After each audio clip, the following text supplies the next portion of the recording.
Hello everyone and welcome to Christmas Eve.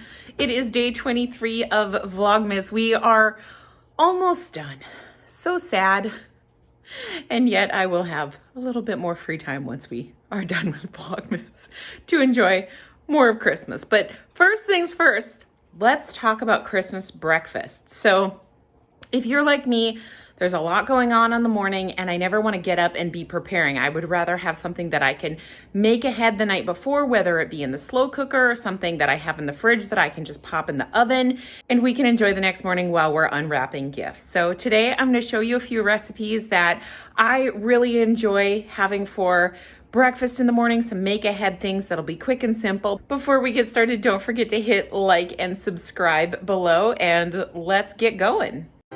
The first recipe we're making is a take on an egg bake, and I kind of had a recipe that I will link below that I was loosely working off of, and it called for sausage, but I decided to switch it up with bacon. So first we just cut up the bacon and got that nice and crispy, and then left the bacon grease in the pan and added some hash browns. That'll be the base of our egg bake. So wanted to get those partially cooked and also soak up all the bacon grease, all that not so good for you but oh so delicious flavor for Christmas.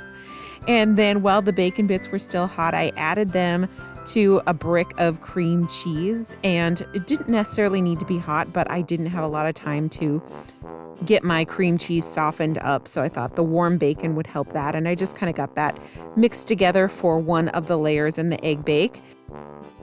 And then the final layer we're putting together is eggs. I just got 8 eggs cracked in the bowl here. I'm adding 2 cups of milk. And then for a little seasoning, I'm adding half a teaspoon of onion powder, which my onion powder was a little clumpy, but I think it'll be okay. And then a half a teaspoon of the garlic salt.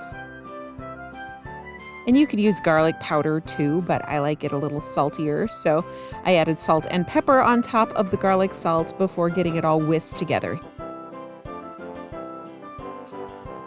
So now it's time to get this all together, and this is something that's going to sit in the fridge overnight. So needed to get the pan greased really well, and I don't like using a cooking spray. I will just put butter on a paper towel and get it all rubbed into the sides and the bottom of the pan, and then added my hash browns, which were partially cooked but still a little al dente, if you will, and then got the bacon and cream cheese mixture going on top of that. Now this one was a little harder to spread. The original recipe calls for sausage with cream cheese, which is maybe a little bit easier to deal with than the bacon, but we made it work. Then I'm adding just 2 cups of shredded cheddar cheese, and I always like to shred the cheese myself because I don't like the powder on it from the store-bought version, but either is fine. Honestly, it'll probably bake out. And then lastly, I just added the egg mixture and tried to get all the cheese covered. I mean, this was a lot in this little pan. So tried to get it all in, got it covered with some saran wrap, and I'm just going to refrigerate that overnight, 8 hours, so I can pop it in the oven in the morning. And this will bake at 350 for 1 hour. You want to let it sit a little bit before serving, but oh my gosh, it is so ooey gooey delicious. So the next Christmas morning breakfast idea is, you guessed it, steel cut oats. If you're following my channel, I am obsessed with these lately, and especially love doing them in the slow cooker. Just cook them on low overnight. Like, depending on the size of the recipe, you could go as little as 6 hours up to 11 hours. When I did a huge crock pot full, I did 11 hours, and I'll link the recipe that I'm using below, but it's really an adaptation because I'm just kind of winging it with this. Anytime that I'm doing them in the slow cooker, it's just kind of fun to see what you can add. But I did 1 cup of oats with 1.5 cups each of water and almond milk, vanilla unsweetened, and then a cup of cranberries with an apple that was all diced up, added some sea salt, and then of course needed to get a little bit of flavor in there, added a couple teaspoons of cinnamon along with a teaspoon of vanilla. And the recipe that I was, again, loosely basing this off called for some stevia and some honey, which you could absolutely add, but I prefer to add brown sugar as a sweetener the following day. So I just left it with the basics in there. Gave it a quick stir just to get everything mixed up. The cinnamon is always the most difficult thing. I can never mix cinnamon in with everything, and it just sticks to the sides, but it all turns out great in the end. This, you really just dump everything in, give it a quick stir, and then set your crock pot on low overnight. So it could not be more simple.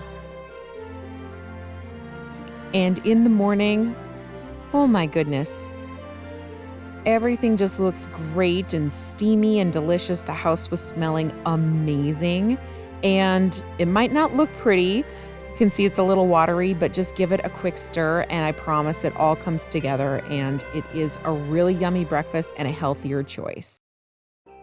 And this last recipe might be my favorite Christmas breakfast, reserved for very special mornings because it is very rich. But just take a loaf of bread. I use these dollar French loaves that I get from Walmart. The recipe actually calls for sourdough. Whatever it is, just a drier bread, get it chunked up, cut up in chunks and put in a pan. Then I'm working with 8 eggs and adding half a cup of cream, 2 cups of milk, 1 cup of sugar, and some vanilla and cinnamon as well, and get that all stirred up and then poured over the bread. I tend to go a little slow and make sure that all the bread is soaking up the egg mixture, get it as covered as I can, and then get some saran wrap over it to refrigerate overnight. Again, minimum 6 hours, but overnight, all night is just fine.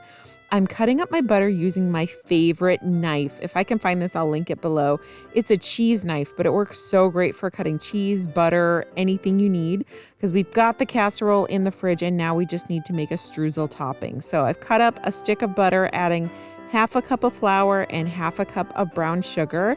And then I just need to get this mixture pulled together, added a little bit of cinnamon as well. I'm using a pastry cutter, but the best way to do this, if you are not lazy like me and I did not want to dirty the mixer, is just to put it in the bowl fitted with a paddle attachment and just let it go until it looks kind of like a fine powder. For this, I'm not too worried about getting it very fine because we're just going to put it on top and the butter will melt and it will be delicious. So you can prep this in the morning, but I like to prep it the night before, and then I like to keep it in the fridge. That butter needs to stay chilled. So in the morning, when you take the cover off the French toast bake, you can just add the streusel topping, and then you're going to pop this one in the oven for 45 minutes at 350 degrees. And oh my goodness, it is so goldenly brown and delicious. Again, this is like one of my absolute favorites. It is creamy on the bottom and crispy on the top, and goes best, of course, when you add a generous amount of maple syrup. So there you have it, Christmas breakfast ideas. Do you do something special with your family for Christmas breakfast? I'd love to hear from you in the comments below. I hope you enjoyed this video. I hope you got some good ideas. And I'm going to sign off, but wanted to say happy 23rd day of Vlogmas, or Christmas Eve. Make sure you click the like button below, and I will see you tomorrow, everybody.